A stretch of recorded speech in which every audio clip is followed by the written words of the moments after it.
2024च्या विधानसभा निवडणुकीवेळी पुण्यातील चंद्रकांत पाटलांचा एक फोनवर बोलतानाचा व्हिडिओ प्रचंड व्हायरल झाला. या व्हिडिओत चंद्रकांत पाटील थेट तत्कालीन उपमुख्यमंत्री देवेंद्र फडणवीस यांच्याशी फोनवर बोलत होते. देवेंजी देवेंजी असा तो व्हिडिओ होता. हाँ देवेंजी देवेंजी देवेंजी अमोलकडे देतो. देवेंजी अमोलकडे देतो. देवेंजी अमोलकडे देतो. साधे फोन फटाफट. हॅलो देवेंजी देवेंजी देवेंजी देवेंजी अमोलकडे देतो. हा फोन त्यांनी एका बंडखोर उमेदवारासाठी केला होता. हे बंडखोर उमेदवार म्हणजे अमोल बालोडकर.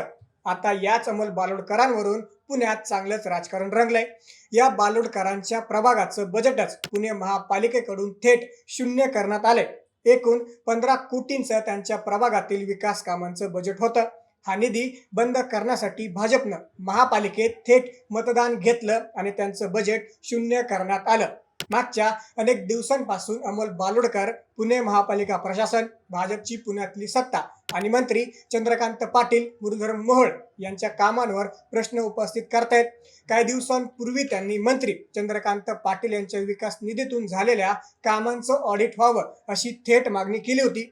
या कामांमध्ये मोठ्या प्रमाणावर आर्थिक गैरव्यवहार झाल्याचा त्यांनी आरोप केला होता आणि मंत्री चंद्रकांत पाटलांच्या कामांचा हिशोब मागणं अमोल बालोडकरांना चांगलंच भोवलंय. एवढंच नाही तर सभागृह नेते गणेश बिडकर यांनी यावरून थेट पुण्यातली युती तोडण्याची एक प्रकारे घोषणाच केली. यापुढे आपली मैत्री राज्यात असेल, पुणे महापालिकेत नाही, असं त्यांनी विधान केलं. हा निधी कापण्यावरून अमोल बालोडकरांनी थेट चंद्रकांत पाटलांवर आरोप केलेत. स्वतः काम करायचं नाही आणि दुसऱ्यालाही काम करू द्यायचं नाही. ना काम करूंगा ना करने दूंगा अशी भूमिका चंद्रकांत पाटील यांनी घेतल्याचं या निर्णयातून स्पष्ट होतं. राजकीय वैमनस्यातूनच जनतेच्या विकास कामांमध्ये अडथळे आणले आहेत अशी टीका अमोल बालोडकरांनी केली. पण हे अमोल बालोडकर ज्या भाजप आणि मंत्र्यांविरुद्ध भ्रष्टाचाराचा लढा देत आहेत ते मूळ भाजपचेच आहेत. मागच्या महापालिका निवडणुकीत अगदी काही तास बाकी असताना भाजपनं अमोल बालोडकरांचं तिकीट कापलं आणि इथूनच हा हाय व्होल्टेज संघर्ष सुरू झाला. त्यांच्या या तिकीट कापण्यामागं थेट चंद्रकांत पाटील असल्याची चर्चा वारंवार कोथरूडमध्ये रंगते. आपल्याला भविष्यात कोणताही राजकीय अडथळा नको म्हणून मंत्री चंद्रकांत पाटील या नगरसेवकावर कुरघोडी करत असल्याचं बोललं जाते. नक्की काय घडतंय? मंत्री चंद्रकांत पाटील नगरसेवक असणाऱ्या बालोडकरांना का दाबण्याचा प्रयत्न करतात? यामुळं हा संघर्ष अजूनच कसा पेटणार आहे जाणून घेऊया या व्हिडिओच्या माध्यमातून. नमस्कार, मी महेश नाकाडे आणि तुम्ही पाहताय थोडक्यात. सध्याचा संघर्ष समजून घेण्यासाठी आपल्याला अमोल बालोडकर आणि मंत्री चंद्रकांत पाटील यांच्यात एवढं हार्डवेअर कशामुळे आहे हे समजून घेणं महत्वाचं आहे. 2017 मध्ये पहिल्यांदा भाजप पुणे महापालिकेत बहुमतानं सत्तेत आली. तब्बल 98 नगरसेवकांसह भाजपनं महापालिकेत एंट्री केली. त्यावेळी बाणेर बालेवाडी परिसरातून अमोल बालोडकर पहिल्यांदा नगरसेवक झाले. पुढे बालोडकर तरुण असल्यानं तरुणांमध्ये मोठी क्रेज निर्माण झाली.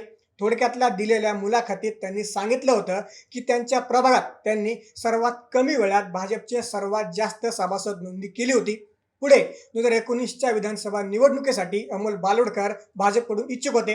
पण ऐनवेळी कोथरूडमधून तत्कालीन मंत्री चंद्रकांत पाटील यांना भाजपकडून तिकीट जाहीर करण्यात आलं. पुढे अमोल बालोडकरांची भाजप वरिष्ठ नेतृत्वाकडून समजूत काढण्यात आली आणि त्यांना योग्य वेळी संधी देण्यात येईल असं सांगण्यात आलं आणि अमोल बालोडकर तिथेच थांबले. नेमकं इथंच खरा चंद्रकांत पाटलांचा ego दुखवला. एका साध्या नगरसेवकासाठी इतका आटापिटा करावा लागतोय असं चंद्रकांत दादांना वाटल्याचं स्वतः अमोल बालोडकर सांगतात आणि इथूनच त्यांनी अमोल बालोडकरांना संपवण्याचे प्रयत्न केल्याचं बोललं जातं. पुढे 2024ची विधानसभा निवडणूक अजूनच जास्त चर्चेत राहिली. यावेळी तर अमोल बालोडकरांना तिकीट मिळेलच असं सगळ्यांना वाटत होतं. पण तिकीट पुन्हा एकदा मंत्री चंद्रकांत पाटलांना जाहीर झालं आणि बालोडकरांनी बंडखोरी केली. चंद्रकांत पाटलांनी त्यांची समजूत काढण्याचा प्रयत्न केला पण बालोडकरांनी माघार घेण्यास स्पष्ट नकार दिला. पुढे अमोल बालोडकरांची थेट तत्कालीन उपमुख्यमंत्री देवेंद्र फडणवीसांनी समजूत काढली आणि तो देवेंजी देवेंजी म्हणून चंद्रकांत पाटलांचा व्हिडिओ सुद्धा व्हायरल झाला. त्यावेळी स्वतः फडणवीसांनी बालोडकरांना पुन्हा एकदा योग्य वेळी योग्य संधी देण्याचा शब्द दिल्याचं बोललं जातं. याची माहिती स्वतः बालोडकरांनी थोडक्यातल्या दिलेल्या मुलाखतीत दिली आहे. पुढे 2026च्या महापालिका निवडणुकीत चंद्रकांत पाटलांनी या सगळ्या गोष्टींचा बदला म्हणून अमोल बालोडकरांचं थेट नगरसेवक पदाचं तिकीटच कापलं. अगदी शेवटच्या तासापर्यंत तुम्हाला तिकीट मिळेल असं सांगण्यात आलं होतं. पण 2 तास शिल्लक असताना त्यांच्यासोबत गेम करण्यात आला. त्यांचं तिकीट कापण्यात आलं. पण तत्कालीन उपमुख्यमंत्री अजित पवार या सगळ्या घडामोडींवर बारीक लक्ष ठेवून होते. त्यांनी शेवटच्या तासाला अमोल बालोडकरांना बोलून घेतलं आणि त्यांना थेट राष्ट्रवादीकडून तिकीट जाहीर केलं. यावर अमोल बालोडकरांनी सांगितलं होतं की जर त्यावेळेस अजित दादांनी मला संधी दिली नसती तर माझं राजकारणच संपलं असतं आणि याला चंद्रकांत पाटीलच जबाबदार राहिले असते. पुढे बालोडकर पुन्हा एकदा निवडून आले. त्यांना पाडण्यासाठी चंद्रकांत पाटलांनी अगदी घराघरात जाऊन प्रचार केला होता असं बोललं जातं. पण निसटत्या फरकानं का होईना अमोल बालोडकरांनी विजय मिळवला. त्यानंतर मात्र बालोडकरांनी भाजपला आणि मंत्री चंद्रकांत पाटलांना सळो की पळो करून सोडलं. कोथरूडमधील विकास कामांमधील भ्रष्टाचार बाहेर काढणं, अतिरिक्त निधी खर्च कुठे झाला याचे प्रश्न विचारणं, ते महापालिकेत प्रश्न विचारणं. बालोडकरांनी चंद्रकांत पाटलांच्या कामाची पोलखोल करण्यास सुरुवात केली. अगदी त्यांनी मध्यंतरी चंद्रकांत पाटलांच्या कार्यालयाबाहेरील कचऱ्याचा फोटो पोस्ट करत आयुक्तांना टॅग केलं होतं. त्यानंतर सुद्धा त्यांनी चंद्रकांत पाटलांचा भोंदूबाबा अशोक खरातच्या पाया पडतानाचा फोटो व्हायरल केला होता. आणि या सगळ्या गोष्टींमुळे चंद्रकांत पाटलांनीच त्यांचा निधी शून्यावर आणल्याचा आरोप बालोडकरांनी केला आहे. अमोल बालोडकर यांच्या 9D प्रभागाचा विकास निधी शून्यावर आणत सत्ताधारी भाजपनं ऐनवेळी मोठा राजकीय डाव टाकला. स्थायी समितीच्या अर्थसंकल्पात अमोल बालोडकरांच्या प्रभागासाठी कोणतीही तरतूद नव्हती. त्यावर बालोडकर आणि राष्ट्रवादी काँग्रेसनं मुख्य सभेत तीव्र आक्षेप घेतल्यानंतर वर्गीकरणाद्वारे 5 कोटींचा निधी उपलब्ध झाला होता. मात्र स्थायी समितीच्या पुढील बैठकीत बालोडकरांच्या अनुपस्थित हे वर्गीकरण रद्द करण्याचा अचानक प्रस्ताव आणला गेला आणि महापालिकेच्या मुख्य सभेत तो आयत्या वेळेचा विषय म्हणून मांडण्यात आला. मुख्य सभेत विषय दाखल होणार असताना बालोडकर आणि विरोधी पक्षनेते निलेश निकम यांनी हे विषय वाचून दाखवण्याची मागणी केली. यावरून सभागृह नेते गणेश बिडकर आणि विरोधकांमध्ये जोरदार खडाजंगी झाली. जर राष्ट्रवादी अशी भूमिका घेणार असेल तर आपली मैत्री राज्यापुरतीच राहील. महापालिकेत सहकार्याची अपेक्षा करू नका असा थेट इशाराच गणेश बिडकरांनी दिला. यानंतर सभागृहात प्रचंड गदारोळ माजला.